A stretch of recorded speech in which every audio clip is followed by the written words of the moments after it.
I'm really glad with this breeze today that I don't have like a weirdly super high hairline. It's not something I'm like sensitive about. Yeah. Thinking about right now on the camera. Yes. Well, my hair is getting in my face and it's probably going to get in my mouth during the interview. Oh, yeah, good. I'm glad we're together. Can't wait. Assignment manager Charity Blanton and I are friends in real life, as well as being coworkers. I hope you can hear that in our interview, recorded down at Paducah's riverfront. Her role at Local 6 is cutting through the noise of hundreds of phone calls and press releases and the constant chatter of the police scanner traffic to help the newsroom find the most important stories of the day. As we prepare for Season 3 of the Crossroads Suncast, which launches next week, we're highlighting the people that tell your stories. We Live Here is all about the connections between journalists and their communities. For Charity, who grew up in Paducah, those roots run really deep. I was a shy kid. I loved art and painting, things like that.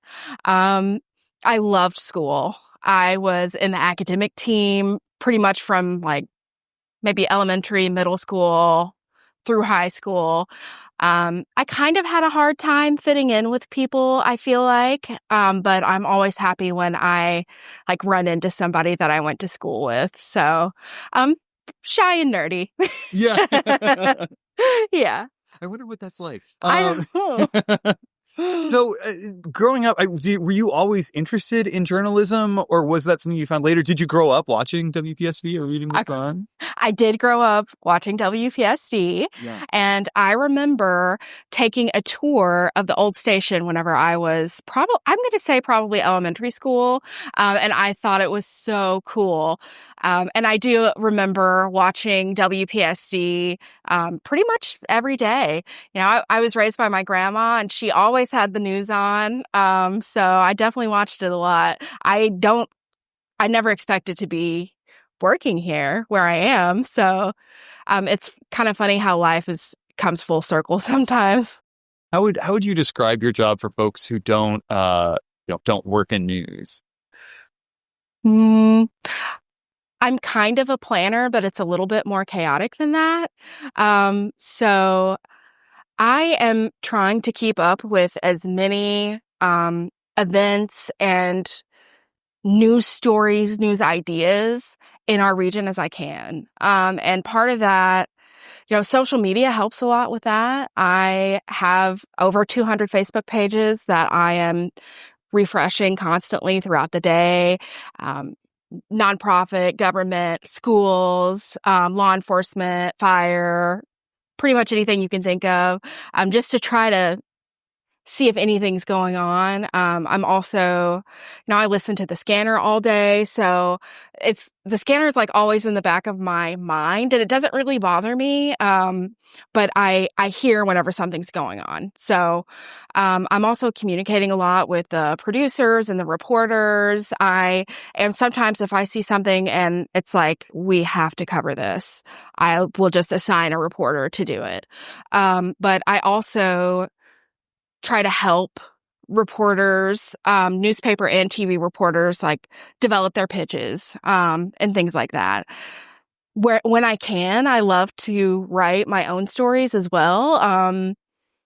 So I kind of write for the newspaper sometimes if time allows. Sometimes I'll do interviews. It's kind of, I'm usually doing a lot.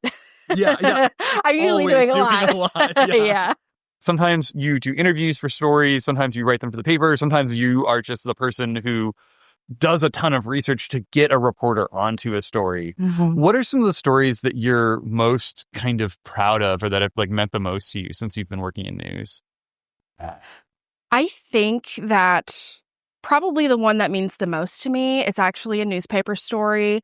And I wrote it for last year's hunting and fishing guide for the Paducah Sun. I don't really know how I got started doing that because I don't know a lot about hunting and fishing. That kind of makes it fun to report, though, because I actually genuinely have a lot of questions. Yeah. So I was sort of looking for a place where I could go in and just see what I found. I went into Ellis Crappie Shack Bait and Tackle. It's a little store right next to Shooter Supply. And I met a man named Elbert Spears there. And he was such an open, like, kind person. He's telling me all about fishing and all these questions I have. And suddenly he tells me, he's been dealing with recurring brain tumors for the past 20 years. And so we talked sort of about what that's like and how going through that has enabled him to really connect with the other people that come in. And he's got like pictures all over his store of people showing off like the first fish they catch. And it was like something I kind of stumbled into. And I think that's my favorite story. I spent a lot of time working on the cattle scheme story. I spoke with a ranger in Texas via Zoom, of course, about sort of what he saw whenever he visited the scene there. And I talked to a bankruptcy attorney that was handling the case and delved pretty deep into court documents. And I was really proud of that one, too. What do you wish people knew about you and the work that you do? That there are a lot of reasons that we might not cover something. And there are probably on any given day, hundreds of opportunities for good stories. We have to make choices about what we cover. And just because we don't cover something doesn't mean that we are covering something up. I think there is some distrust between like the community and media organizations, but we are an independent newsroom.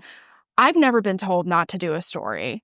I've had plenty of conversations about reasons why maybe we should consider doing a story or we should maybe consider not doing a story, but nobody's ever told me, you can't do that story. You can't look into this. It's really complicated. And at the end of the day, I am just a girl that was born and raised in Paducah, Kentucky. And I love my town. I love the people in it. And if people have story ideas, I welcome them to share them with me. And I can't ever promise coverage, but I will always look into anything that people brings to me. That's actually the last thing I want to ask about is your roots here. What does it mean for you as a journalist to be from this town, from this community, from this region? It means a lot. And I think that's why I care about it so much, because all these places, I mean, I grew up, my grandpa used to love to drive me by here, and we just look at the water level, just watch the barges. Noble Park, I played in Noble Park all the time. I mean, I feel very connected to all of these different places in town. And so, when something happens, I really feel motivated to try to make sure we get coverage. I feel like Paducah is a great place. And I went through a phase whenever I was like a teenager, young adult, where all I wanted to do was like get out and leave and explore the world. But I came back to Paducah and I'm really glad that I did. And I genuinely do care a lot about what happens here. I care about the people here. And I want to hear people's stories. We can't cover something if nobody tells us about it, So even your small things like your fundraisers and your just events, like fun events, stuff like that. I mean, whatever it is, something you see happening in the community that you think the news needs to be made aware of, you can tell me that. I'm always happy to listen. We have a lot of exciting stories coming up this season on the Crossroads Suncast, but we want to hear from you too. If there's a story you'd like us to cover, shoot us an email at newstip@wpsd-local6.com.